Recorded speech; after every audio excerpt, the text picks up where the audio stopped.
এক গুরুকে শান্তিতে ঘুমাতে দেখে তার শিষ্য মাঝরাতে ওনার কাছে এসে বলল, গুরুদেব, আমি আপনাকে কিছু জিজ্ঞেস করতে চাই, আপনি কি আমাকে বলবেন? গুরু উঠে বললেন, হ্যাঁ অবশ্যই, যা জিজ্ঞেস করতে চাও করো। আমি দেখছি যে তোমার কয়েকদিন ধরে খুব মন খারাপ মনে হচ্ছে। সে গুরুকে জিজ্ঞেস করলো, আপনার দুশ্চিন্তামুক্ত জীবন এবং আপনার মুখে এই অসীম শান্তির রহস্য কি? আমি জানতে চাই আপনি কীভাবে সবসময় খুশি থাকেন। আপনি কি কখনো চিন্তা করেন না? কখনো আপনার মন খারাপ হয় না? এত দুশ্চিন্তামুক্ত ঘুমান কি করে? গুরু বললেন, এখন আমি যা বলছি তা মনোযোগ দিয়ে শোনো। রাতে ঘুমানোর আগে ঠিক 5 মিনিট এই কাজটি করতে হবে, কারণ এই কাজগুলি তোমার জীবন বদলে দিতে পারে। রাতে ঘুমানোর আগে যদি 5 মিনিট এই কাজটি করো, তাহলে তুমি জীবনে সব পাবে, যা চাইবে তাই পাবে। ধন, সম্পদ, খ্যাতি, অসীম শান্তি ও সুখ সবই পাবে। কিন্তু এর একটাই নিয়ম যে এই কাজটি তোমাকেই করতে হবে। শিষ্য বলল, গুরুদেব, যাই হোক না কেন আমাকে বলুন, আমি অবশ্যই চেষ্টা করব। গুরু বললেন, ঠিক আছে, তাহলে আমার কথা ধ্যান দিয়ে শোনো। আজ আমি তোমার মস্তিষ্কের অসীম ক্ষমতা সম্পর্কে অবগত করাতে যাচ্ছি। তোমার মস্তিষ্কের শক্তি অনেক। এই মহাবিশ্বে যদি কোনো জিনিস থাকে তবে তা হলো সবচেয়ে বড় এবং সবচেয়ে মূল্যবান এবং শক্তিশালী জিনিস মানুষের মস্তিষ্ক। মস্তিষ্কের কাজের দৃষ্টিকোণ থেকে আমাদের মস্তিষ্কে 2টি অংশ রয়েছে, সচেতন এবং অবচেতন। সচেতন মস্তিষ্কের এই অংশটি আমাদের নিয়ন্ত্রণে থাকে। আমরা জেগে থাকা অবস্থায় যা কিছু দেখতে, শুনতে এবং বুঝতে পারি তা শুধুমাত্র সচেতন মস্তিষ্কের কারণেই ঘটে। আমরা যখন ঘুমাই তখন এই অংশটি ঘুমায়। অবচেতন মস্তিষ্কের এই অংশটি আমাদের নিয়ন্ত্রণে থাকে না। এমনকি আমরা যখন ঘুমাই তখন এটি জেগে থাকে। স্বপ্ন ইত্যাদি আসে এর কারণে থাকে অবচেতন মন। এটি একটি উদাহরণ দিয়ে বোঝা যায়। যখন একজন ব্যক্তি প্রথমবার সাইকেল চালানো শিখছে, তাকে সাবধানে সাইকেল নিয়ন্ত্রণ করতে হয়। শুরুতে সে ভারসাম্য রাখতে পারে না এবং কিছুটা ভয়ও পায়, কিন্তু কিছুদিন পর যখন সে সাইকেল চালানো একবার শিখে যায়, সাইকেল নিয়ন্ত্রণ করার কথা ভাবারও দরকার পড়ে না। এখন সে বন্ধুদের সাথে কথা বলার সময় বা অন্য কোনো কাজ করার সময় সাইকেল চালাতে পারে। কেন এমন হয়? প্রথম দিকে একজন মানুষ যখন প্রথমবার সাইকেল চালানো শিখে, তখন সে তার সচেতন মনকে কাজে লাগাচ্ছে। কিন্তু যখন সে বারবার সাইকেল চালানোর অভ্যাস করছে, এখন এই অভিজ্ঞতা তার অবচেতন মনে জমা হয়ে যায়। অবচেতন মন সচেতন মনে স্থান নেয়। আমাদের অবচেতন মন একটি অটো পাইলট সিস্টেমের মতো, যা সক্রিয়ভাবে কাজ করে।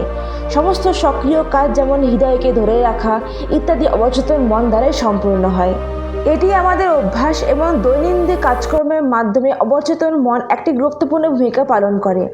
আমাদের প্রতিটি চিন্তা আমাদের অবচেতন মনের উপর একটি উল্লেখযোগ্য প্রভাব ফেলে, বা বলা যেতে পারে যে আমরা যা কিছু ভাবি বা করি তা আমাদের অবচেতন মনের প্রোগ্রামিংকে প্রভাবিত করে, এবং তারপর ধীরে ধীরে অবচেতন মন সেই কাজকে নিয়ন্ত্রণ করতে শুরু করে।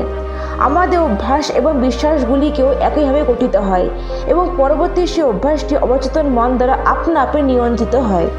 এটা নির্ভর করে আমরা কীভাবে আমাদের অবচেতন মনকে প্রোগ্রামিং করি। প্রোগ্রামিং হয়ে গেলে অবচেতন মন সেই অনুযায়ী কাজ করতে শুরু করে। সেই ক্রিয়া কিনা ভুল বা সঠিক। সচেতন মনকে চিন্তার প্রহরী বা দারোয়ানও বলা হয়। আসলে আমাদের প্রতিটি চিন্তা একটি বীজের মতো এবং আমাদের অবচেতন মন একটি বাগানের মতো। আমাদের সচেতন মন সিদ্ধান্ত নেয় অবচেতন মনে কোন বীজটি বপন করবে। আমরা মাঝে মাঝে অজান্তে আমাদের অবচেতন মনে বীজ রোপণ করি। যেমন আমি যদি ভাবি যে আজ এই কাজটা আগামীকাল করব, তাহলে ছোট্ট চিন্তাটি ধীরে ধীরে আমার কাজকে আগামীকাল পর্যন্ত স্থগিত রাখার অভ্যাসে পরিণত হতে পারে। এইসব শুনে সে গুরুজিকে জিজ্ঞেস করলো, কিন্তু ঘুমানোর আগে 5 মিনিটের জন্য আমাদের কি করতে হবে এবং চিন্তামুক্ত জীবনের রহস্য কি? দয়া করে আমাকে বলুন। গুরু বললেন যে সবকিছু শেখার তারা অনেক সময় ভুল তথ্য দেয়। ব্যক্তি তাই ভুল তথ্য কোনো কাজে আসে না। ধৈর্য এবং ধৈর্যের সাথে বিষয় শোনার অভ্যাস গড়ে তোলো। গুরুদেব বললেন, তুমি কি জানো সচেতন মন আমাদের মস্তিষ্কের ক্ষমতার মাত্র 5% ব্যবহার করে। অন্যদিকে তোমার অনুভূতি, সুখী অবস্থা, স্মৃতি, অভিজ্ঞতা এবং আরও অনেক কিছু যা সক্রিয়ভাবে চলে, যেমন শ্বাস নেওয়া, দেখা, চোখের পাতা ফেলা, হৃদয় স্পন্দন অনুভব করা, এই সমস্ত বিষয়গুলি তোমার অবচেতন মন দ্বারা নিয়ন্ত্রিত হয়। এটি তোমার মস্তিষ্কের শক্তি 95% ব্যবহার করে। অবচেতন মনের ক্ষমতা এত বেশি যে এটি মহাবিশ্বের অসীম সম্ভাবনাগুলিকে সহজে সত্য করে তুলতে পারে। জীবনে একটি কথা সবসময় মনে রাখবে, তুমি যাই হও না কেন, তোমার চিন্তার কারণে তুমি তোমার মনকে এই জাতীয় জিনিসগুলিতে বিশ্বাস করতে পারো। তুমি যে জিনিসগুলি দেখো, যে জিনিসগুলি তুমি মনে করো, তুমি যেভাবে হয়ে ওঠো এবং তোমার জীবন যেভাবে হয়, এবং এগুলির কারণে তুমি সুখ, দুঃখ এবং মানসিক শান্তি পাও। তোমার কি কখনো এমন অভিজ্ঞতা রয়েছে যে তুমি যখন ঘুমাও তুমি স্বপ্ন দেখো? এমন ঘটনার কারণ যা ঘুমানোর কয়েক মিনিট আগে ভেবেছো, বলেছো, দেখেছো এবং শুনেছো। ঘুমানোর আগে যখন আমরা অর্ধেক ঘুমিয়ে অর্ধেক জাগ্রত অবস্থায় থাকি তখন আমরা প্রস্তুত হই। আমাদের অবচেতন মনে সেই চিন্তাগুলি রাখো যা আমরা আমাদের জীবনে উদ্ভাসিত করতে চাই। তারপর তুমি যা কিছু ভাববে, তোমার মনে যা চিন্তা নিয়ে আসবে এবং যে চিন্তাগুলি নিয়ে রাতে ঘুমানোর চেষ্টা করবে, তোমার মন সেগুলি তৈরি করার চেষ্টা করবে। সেগুলি সত্যি হয়ে যাবে, তোমার স্বপ্ন তোমার হয়ে উঠবে। তাই ঘুমানোর আগে ভালো জিনিসের কথা ভাবো। যে ভালো জিনিসগুলোর জন্য তুমি স্বপ্ন দেখো সে সম্পর্কে চিন্তা করো। আমরা যা করতে চাই তার সাথে সম্পর্কিত ইতিবাচক চিন্তা সরাসরি অবচেতন মনে রাখতে পারো। এই মুহূর্তে এর জন্য দুটি উপায় রয়েছে। প্রথম উপায় হলো ঘুমানোর আগে তুমি কেবল সেই জিনিসগুলি সম্পর্কে চিন্তা করো যা তোমাকে শান্তি দেয়। তোমার চোখ বন্ধ করো এবং এটি চিন্তা করো। মনে বলো, আজকের দিনটি শেষ। প্রথমে আমি তাদের ক্ষমা করে দিচ্ছি যারা আজ আমার উপর রাগ করেছে। আমি তাদের সবাইকে ক্ষমা করে দিচ্ছি। আমি অতীতে সমস্ত পুরনো খারাপ অভ্যাস ত্যাগ করেছি। এই পৃথিবীতে সবাই মানুষ এবং মানুষ ভুল করে, আমিও তাই করেছি। ভুল হয়, ভুল হওয়াটা স্বাভাবিক। যাই হোক না কেন, আজ যথেষ্ট। আমি প্রতিদিন কাজের কাছাকাছি চলে যাচ্ছি। কারো খারাপ কথা বলা, কারো আচরণের বিচার করা, কারো জীবনের বিচার করা, নিজেকে বা অন্যকে বিচার করা, অন্যকে দোষ দেওয়া, দুঃখ করা বা কান্না করা, এসব অভ্যাস অনেক দূরে ছেড়ে দিয়েছি। আমি জানি সবচেয়ে খারাপ জিনিস থেকে আমাকে কি শিখতে হবে।